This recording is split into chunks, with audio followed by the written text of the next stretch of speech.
This is Alex, and I am the Marketing Department Manager here at Southwest Transit. Now, the purpose of this meeting is to go over my top four candidates for the upcoming project.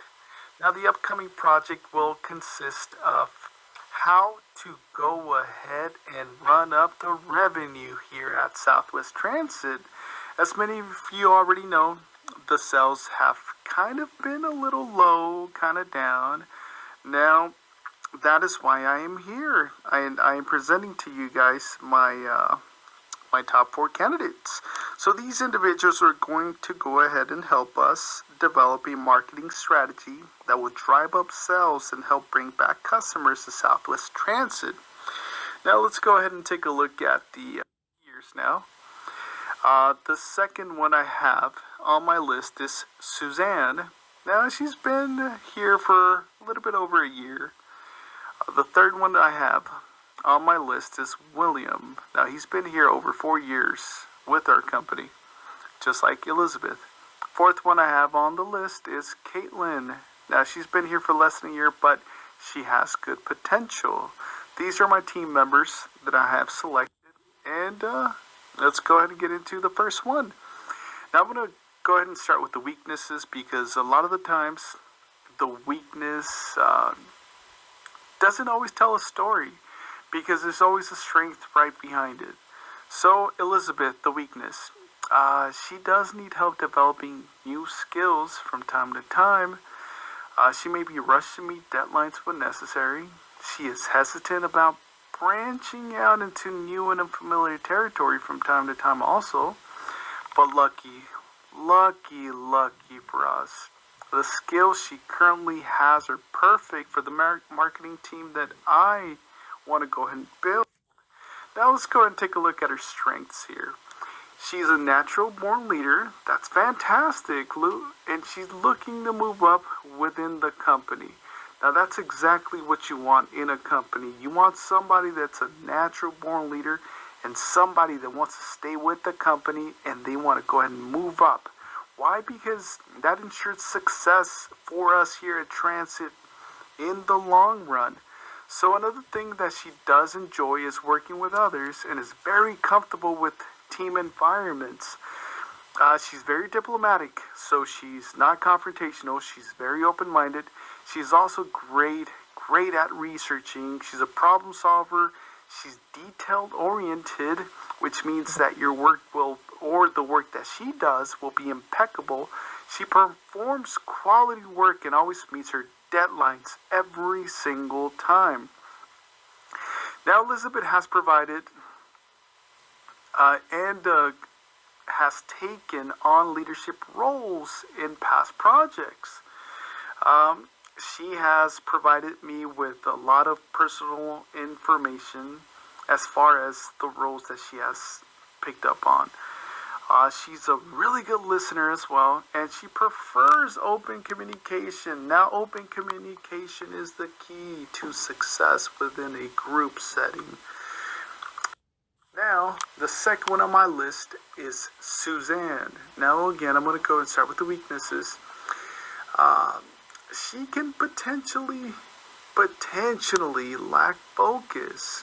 Now, this can lead to overlooking important details, which can cause her to redo her work. So she can always look for approval, as she always does. Now, before she submits any assignment, she goes to me, or she comes to me, and she asks if the assignment is correct, if I can look it over, because she wants to make sure that it's perfect. And I do take the time out of my day to go ahead and check them out, right? To review them. Why not? If I want her to go ahead and succeed in her role, I have to go ahead and take a place in my role. Now, she might struggle with listening as she can be eager to share her ideas, but that's only because she's excited. She's excited. She has all these ideas in her head and she wants to go ahead and share them with the world. When she feels overwhelmed with an assignment, she can shut down and struggle to focus. Now, how many people have been there before? Many of us, right? When we're overwhelmed, we just shut down. We don't want to be around the world. We don't want to focus on an assignment. We just want to go and lay down and forget about it for a little while, right? So, yeah, she's human, just like every one of us. Now, her strengths, here we go. She's an excellent team player. That's what you want in a group environment. You want an excellent team player. She's very energetic. She works well with others and builds trusting relationships with them. She loves her coworkers. That trust makes others feel very comfortable. And when you feel comfortable, it just opens up the doors. Now, the ultimate goal here is to get the quality up and the job done right. So when the job is done, she makes sure that it's done to perfection and the quality is amazing. Now, another thing I like about her is that she's pleasing in nature, very caring, very nurturing, and during conflicts, she will hold her ground and will still keep others in her mind, which means that she's open-minded and she's very respectful. And she won't shy away from any subject. So you'll know that in a team setting, anybody coming up with ideas, she'll nurture them and she'll interact with them and she'll explore the different possibilities that other people might have. Now, she talks freely with everyone, so everybody loves her. She's motivated, and she knows that her work makes a difference. And she loves, especially when it does make a difference. She feels comfortable when she knows she did something to improve the lives of others. And again, here at Southwest Transit, she will improve the lives of many people. Why? Because it's going to open up the possibilities of people having gotten the chance to travel for an affordable price. And again, she prefers open communication. Now let's go to my third pick, William. What can I say about this guy? Now, one of the weaknesses is that he does shut down during conflict, and it does occur from time to time. But he wants things to be done perfect, and sometimes he might not complete them on time. So that's just one little bad point on. Now, William has plenty of strengths to go ahead and offset the balance of the negative, which I just spoke about. So he's very positive. He's a positive individual. He sympathizes with others easily, which means that he's also caring and nurturing. He's a lovely team player. He works well with other coworkers. He's inclined to jump in and lead on projects when necessary. But he is content letting others go ahead and lead if they prefer. So if Elizabeth, which is the person that I want leading this program, if she steps up and says, I want to go ahead and be the leader, I'm going to get everybody in order. I'm gonna strive for success, and I just want everything to come through me, then this guy's fine. He's okay with it, and he actually prefers it if anybody else led. Now, teammates also like him and enjoy his company. He's non-threatening and non-confrontational, which is great in the work environment.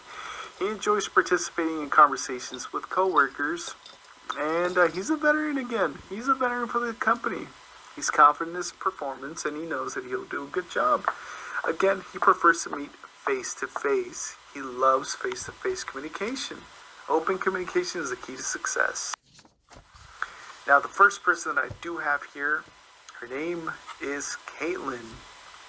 Now, one of the weaknesses is that she has extremely high expectations. It might be good, might not be so good for the team, but it's great for the company. So she has very high expectations. Could be unreasonable at times. Now, her team members might be a little scared that they might fail when it comes to reaching her expectations. And it could cause a little bit of friction from now and then. She can also have difficulty accepting blame. So this is where it will be beneficial for people within the group setting, the individuals, to stay away from blaming others, so that they can go and just work well with each other. Now she's uncomfortable in conversations, especially with new people, but that should not be the case here. Why?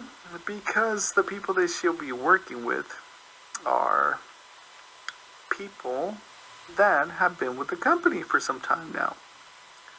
And another thing that she does do is she takes criticism personally, which I always tell her not to do it. Like, Caitlin, stop taking criticism personally. It's not directed to you, Caitlin. And, it just takes time for people to go ahead and ask. Now the strengths, here we go. She is driven and seeks promotions. She has very high standards. Again, another individual that has high standards. Now she seeks perfection in every single thing she does as well. And she prefers, like I said, written communication and formal speaking. Now she's motivated by challenging tasks and praises being publicly recognized. So if we give her an award from time to time, that keeps her happy. Lets her know that she's doing a good job. And she enjoys challenging tasks and procedures. She does impeccable work and works great under pressure. Highly detail oriented as well, and commits herself to get the job done. So, and if there's any change that comes up at all during this project, she adapts very well to it. Now the team goals here, right here, the team goals. Now, what I'm trying to set for this team is a sense of perfection. Even though it doesn't exist, I always want to make sure that my team does the best they possibly can to go ahead and meet the high standards that our superiors here at the Southwest Transit have for us. So the team that I've chosen, most of the team members feel comfortable having an open communication, a face-to-face interaction formally with one another. Now, the reason why it's so important to have an open communication is because people need to be clear and listen and be able to pick up everything that is being talked about during the meeting. They need to be able to comprehend and understand what is being asked of each individual when placed in a group setting to go ahead and complete a project. Now, all the team members can work together in a non-threatening, comfortable environment. Now when all the team members work together in a non-threatening, comfortable environment, what does it do? It stimulates constructive ideas to drive up sales for the company, for our company, while keeping our customers loyal to Southwest Transit. So, what I propose is to go ahead and run this team with two management strategies that I think would work perfectly for our team. So what are they? One of them is equity theory, and the second one is transformational leadership theory. Now let's get on to the first one, equity theory. What is equity theory? You might be asking yourself. The equity theory will be used as a theory of motivation and let other individuals know they are being treated with fairness. Why? Because a lack of fairness creates uncomfortable situations, which can lead to emotional team implications. Another thing is that employees who are treated unfairly are less productive and more inclined to participate in deceptive behaviors. Now, treating employees fairly helps to stimulate productivity, deepen loyalty, enhance team morale, and build trust. Again, treating others with respect and with fair values would bring them to go ahead and give us their best. And what do we want? We want their best here. Now, the second theory is the transformational leadership theory. Now, under this leadership style, the team is eager to transform and evolve personally and professionally to achieve the overall goal. This leadership style will help to align our organization and employees, and our team will work together for a singular cause. It will also inspire each member to commit their time, effort, and energy to the success of this project, which we wanted to be a complete success. Now, the embodiment of conscious capitalism. Now, what are the couple of things that I strive for and I want my team to go ahead and care and understand for and have within their team? There are four things that I do have that I actually found at the Academy of Management Learning and Education, and one of the books that I was reading. So one of them is trust. The trust element in leadership is vital as it enables workers and leaders to share a more profound connection. And it is something that is built over time through action, not words. Second is accountability. It shows the willingness of an excellent leader to take responsibility for his or her actions. Yes, indeed. The third one is caring. Now, this group demonstrates compassion and empathy, and they promote a sense of, let's see, what's the word that I'm looking for? Confidence. That's the word I'm looking for. It promotes confidence in me because by them demonstrating compassion and empathy, it promotes higher levels of trust within the work team, and it increases work productivity. The fourth thing is integrity. The members also display high levels of understanding what is morally right and not just legal or socially acceptable, but again, what is morally right and correct. Now, stakeholder value. Again, each member's decision, whether formal or informal, ultimately affects the organization's welfare and the people in it. So we must be mindful within this team that we have to be respectful, and everything we say has a reaction. So let's go ahead and focus on not putting any blame, which is one of the things that I am going to heavily talk about during my group presentation once I get them all together in the group. Thank you very much, and if you guys have any questions, go ahead and let me know at the end. Send me a message, send me an email, or you can call me.